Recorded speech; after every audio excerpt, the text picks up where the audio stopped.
Hello everyone, मेरे channel में आप सबका स्वागत है। मेरा नाम है मृणालिनी। चलिए देखते हैं इस रीडिंग के माध्यम से यूनिवर्स आपको क्या मैसेज देना चाहते हैं।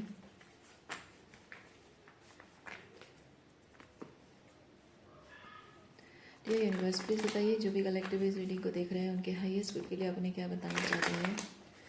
Thank you for your grace, thank you for the love, thank you for abundance, thank you for healing, thank you for transformation, thank you for clarity, thank you for validation, thank you for guidance, thank you for protection. Dear universe, thank you, thank you, thank you. Reading का जितना भी portion आपको resonate करता है उतना ही लीजिए।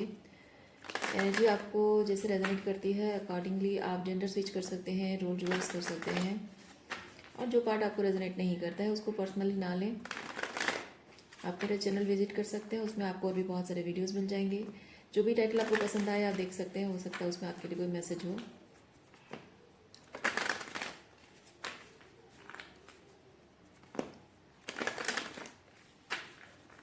चलिए देखते हैं आपके लिए क्या मैसेज है यूनिवर्स का।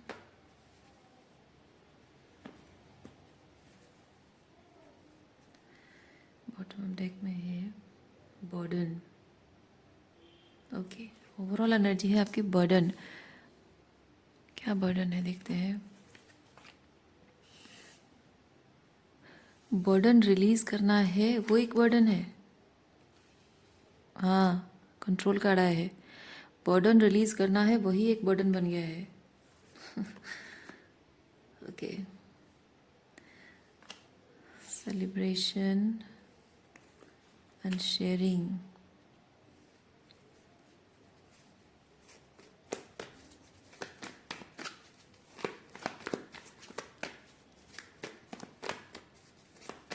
आपने हमेशा, शायद ये रिश्तों की बात है, आपने हमेशा सिर्फ अपने मतलब अपनों की खुशी चाहा है, खुशी के बारे में सोचा है, उनकी खुशी के लिए सब कुछ किया है और किसी भी हाल में कभी भी उनको आप दुखी नहीं देखना चाहते हो।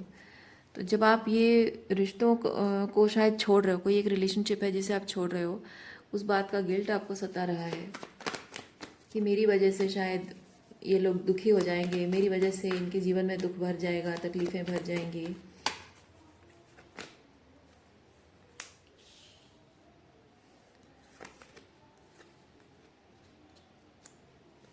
आपका मन कह रहा है कि ये जो भी आप कमिटमेंट्स को छोड़ रहे हो, ये कमिटमेंट्स को अगर छोड़ दोगे तो आपके होने का कोई मतलब नहीं है। You are nothing without them, without your responsibilities.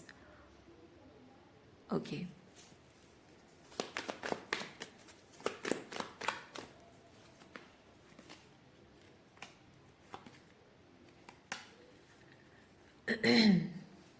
लेकिन प्रॉब्लम ये है कि ये जिन लोगों के साथ रिलेशनशिप एंड करने के बारे में यूनिवर्स आपको साइन दे रहा है, इन लोगों का जो कर्मा है वो आपके ऊपर बहुत भारी पड़ रहा है, आपकी सोल पर बहुत भारी पड़ रहा है और वो चीज़ आपसे सहन नहीं हो रहा है, संभाला नहीं जा रहा है।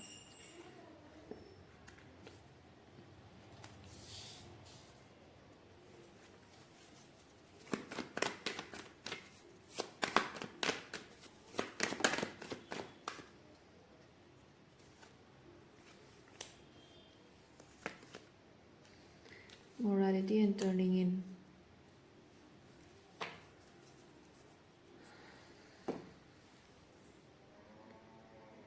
ओह,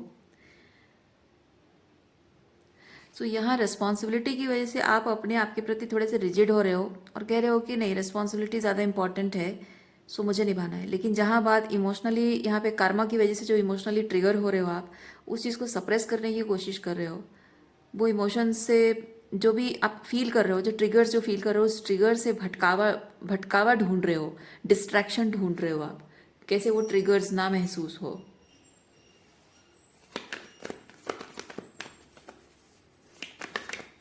लेकिन उसका एक सीधा और सरल उपाय आपको यूनिवर्स कह रहा है कि इन लोगों के साथ रिश्ता तोड़ दो, पर आप कह रहे हो कि नहीं, जस्ट बिकॉज ये लोग मुझे ट्रिगर करते हैं तो इतनी सी बात के लिए मैं इतने सालों का ये कनेक्शन जो है या बचपन का रिश्ता है, ये तोड़ नहीं सकता हूँ। Specifically mother figure, mother figure क्योंकि जब मैंने बचपन का रिश्ता कहा तब मेरे मुंह से निकल रहा था दूध का रिश्ता। तो हो सकता है कि स्पेसिफिकली मदर फिगर के साथ आपका, या फिर माँ है आपकी, उनके साथ आपका रिलेशनशिप ज़्यादा प्रॉब्लमेटिक है।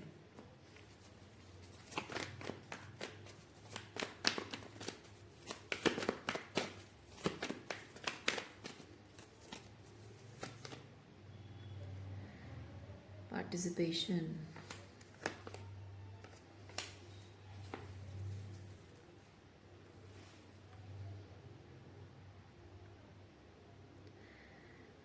Participation and comparison. अपने आप के साथ आपको कंपेयर किया जाता है। कोई भी, जिस भी पर्सन से आप डील कर रहे हो, वो पर्सन, चाहे आपका कोई पार्टनर है, आपकी मदर हैं, या कोई भी रिलेशनशिप हो, जिस भी पर्सन के बारे में यहाँ एनर्जी रेजोनेट हो रही है, वो पर्सन आपको अपने आप से कंपेयर करता है। वो किस तरह से रिश्ते निभाता है और आप किस तरह से निभाते हो, उसको कंपेयर करता है। अपने पोटेंशियल को लेकर, चीज़ों को, हर चीज़ को संभालने की जो कैपेबिलिटी है उसको लेकर, पैसा कमाने को लेकर,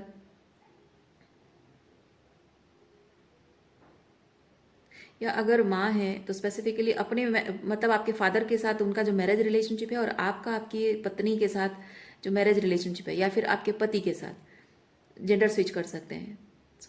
मतलब आपके माँ अपने मैरिड लाइफ और आपकी मैरिड लाइफ में कंपैरिजन करती हैं, और दिखाने की, मतलब प्रूव करने की उनकी कोशिश ये है कि हमने तो सब कुछ, हमारे लाइफ में भी ये चल रहा था, ऐसा चला था, वैसा चला था, हमने तो निभा लिया, तुम क्यों नहीं निभा सकती हो।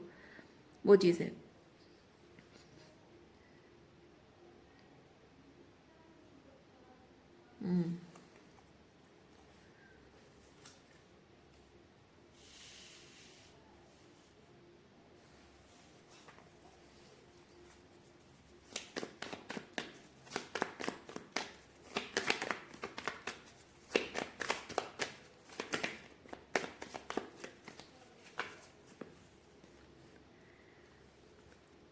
इसलिए आपको ये चीज़ लग रहा है कि अगर इतने सालों से मेरे पेरेंट्स अगर अपना रिलेशनशिप एग्जैक्टली वही, आपके पार्टनर के और आपके बीच जो प्रॉब्लम हो रही है उनकी भी वही प्रॉब्लम हुआ करती थी, और अगर उन्होंने इतने सालों निभा दिया है तो आप भी निभा सकते हो। तो कहीं ना कहीं आपको ये चीज़ लग रहा है कि वो जो आपको इमेच्योर कर रहे हैं वो चीज़ कहीं ना कहीं सही है। आप अपने आप को थोड़ा सा मेच्योर करने की, मतलब आप कोशिश कर रहे हो कि मैं मच्योर रहूं, मच्योर समझदारी से काम लूं, बेसिकली वो चीज़ है, मैं समझदारी से काम लूं। और इसीलिए शायद आप अपने प्रति थोड़े से रिजिड हो रहे हैं। आप समझने की कोशिश कर रहे हैं कि अगर ये इनकी बात सही है तो गलती मुझसे हो रही है, तो कहाँ गलती हो रही है। शायद मुझसे ही चीज़ों को समझने में और संभालने में गलती हो रही है। So what could be that problem, वो समझने की आप कोशिश कर रहे हैं।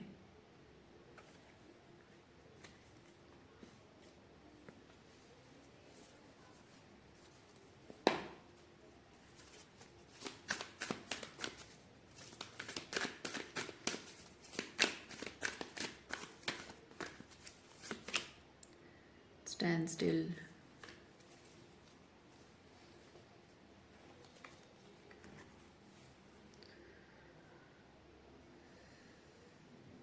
पेशेंस, पेशेंस रखना सिखाया जा रहा है आपको। पेशेंस रखना सिखाया जा रहा है।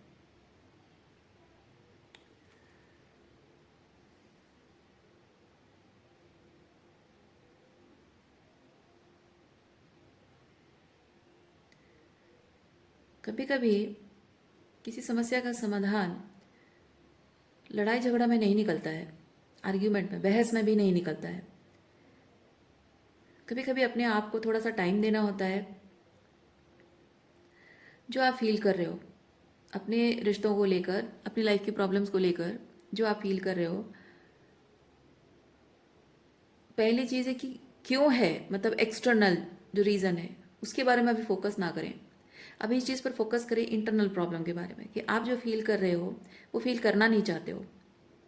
तो वो फील ना करने के लिए पहले ज़रूरत है कि आप अपने अपने आप को शांत करें। और जो एक्सटर्नल रीजंस हैं आपकी शांति भंग कर रही है, सो आपका पहला काम ये बनता है कि आप कोशिश करें कि एक्सटर्नल थिंग्स इंटरनल डिस्टरबेंस ना क्रिएट करें, कर ना पाए। वो करने की कोशिश करेगा, एक्सटर्नल थिंग्स इंटरनल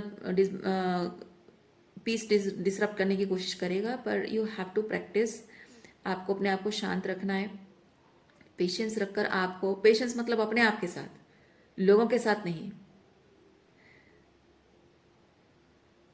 अपने आप के साथ पेशेंस रखना है कि जो आप फील कर रहे हो, आपको यूनिवर्स कह रहा है कि ये समझो कि तुम क्या फील कर रहे हो, क्यों फील कर रहे हो, और उसका तुम्हें क्या करना है, तुम क्या चाहते हो। सो जब आप एक्सटर्नल थिंग्स को थोड़ा सा साइड में रख के अपनी इंटरनल क्योस को आप थोड़ा सा शांत करने की कोशिश करें, तब आपको समझ में आएगा कि आप चाहते क्या हो। और जब आप क्या चाहते हो और वो क्लैरिटी आपको मिलती है, उसके बाद एक्सटर्नल थिंग्स आपके जो चाहना, आप जो चाह रहे हो उस चीज़ को लाने के लिए एक्सटर्नल तरीके से, एक्सटर्नली क्या क्या चेंजेस लाए जा सकते हैं, उस बारे में सोचिए। ओके, मैं नहीं कह रही हूँ कि यहाँ पे जैसे आप रिलेशनशिप तोड़ने की बात जो हो रही है, मैं नहीं कह रही हूँ कि रिलेशनशिप तोड़ दो। अगर आपको लग रहा है कि रिलेशनशिप नहीं तोड़ना चाहिए, चलिए हम आपके तरीके से बात करते हैं। आप चाह रहे हो कि नहीं तोड़ना चाहिए, ठीक है, नहीं तोड़ते हैं। जब तक ज़रूरत नहीं पड़ती है, जब तक क्लैरिटी, जब तक मन नहीं करता है, तब तक नहीं तोड़ना चाहिए, है ना। सो अंतर्मन जब तक कहे, तो पहली चीज़ कि आपने खुद को शांत किया और आपकी ये शांति वैसी बरकरार रहे, बनी रहे। आप क्या चाहते हो आपने जान लिया, तो वो चीज़ जो आप चाहते हो वो आपकी इंटरनल वर्ल्ड, मतलब अंदर और एक्सटर्नली रिलेशनशिप में सेम चीज़ रहे, बनी रहे, और आपको ये छोड़ना भी ना पड़े। उसके लिए क्या करना चाहिए, उस चीज़ पर फोकस करिए। कहने का मतलब है कि जो प्रॉब्लम आपके अंदर है, जो सोल्यूशन आपको दिख रहा है कि ये करने से सही हो जाएगा, talk to your partner, talk to your mother. ठीक है, अपनी मदर से बात करो, या आपके पार्टनर के साथ प्रॉब्लम है, पार्टनर से बात करो। बात करके देखो, हो सकता है कि वो आपकी बात को समझ जाए, हो सकता है कि आपको उसे समाधान मिल जाए, हो सकता है कि आप जो कह रहे हो उस बात को समझ, मतलब समझने की कैपेबिलिटी उनके अंदर है, लेकिन शायद वो देख नहीं पा रहे हों, यानी कि कुछ गलत वो कर रहे हैं, कुछ गलत वो बोल रहे हैं। तो अगर उन्हें अपनी गलती का एहसास होता है तो वो बदलाव लाएंगे, और हो सकता है कि आप दोनों एक निष्कर्ष पर पहुंचो, एक कम्युनिकेशन के थ्रू एक निष्कर्ष पर पहुंचो, और शायद आप दोनों के बीच में चीज़ें धीरे धीरे ठीक होंगी। ऑल ऑफ ए सडन नहीं होंगी, धीरे धीरे होंगी, क्योंकि आपको रियलाइज़ हो रहा है कि उनका कुछ सर्टन बातें हैं, बिहेवियर हैं, पैटर्न्स हैं जो आपको प्रॉब्लम क्रिएट कर रहा है। सो वो ना हो, उसके लिए आपको खुद अपने आप को पहले बदलना होगा, है ना। वो आपको इफेक्ट ना कर पाए, खुद पहले बदलना होगा। जब खुद को बदल दो, उसके बाद उनसे बात करो कि वो अपने आप में क्या बदलें। जब दोनों बदल रहे हो, तो आपको जब खुद बदलने में टाइम लग रहा है, तो उनको भी बदलने में टाइम लगेगा। So you have to have patience with them, him और हर जो भी है ना। तो दोनों साथ में मिलकर इस चीज़ पर काम करोगे, तो हो सकता है कि आप दोनों के बीच में चीज़ें ठीक हो जाएं। हो सकता है कि आपको ये रिलेशनशिप ना छोड़ना पड़े। हो सकता है कि अगर ये मदर के साथ रिलेशनशिप है, शायद वो एंड ना करना पड़े। अभी के लिए इतना ही है। उम्मीद करती हूँ इस रीडिंग से आपको कुछ क्लैरिटी मिली हो। मैं आपको नेक्स्ट रीडिंग में मिलती हूँ। अपना ख्याल रखिए, खुश रहिए, बाय।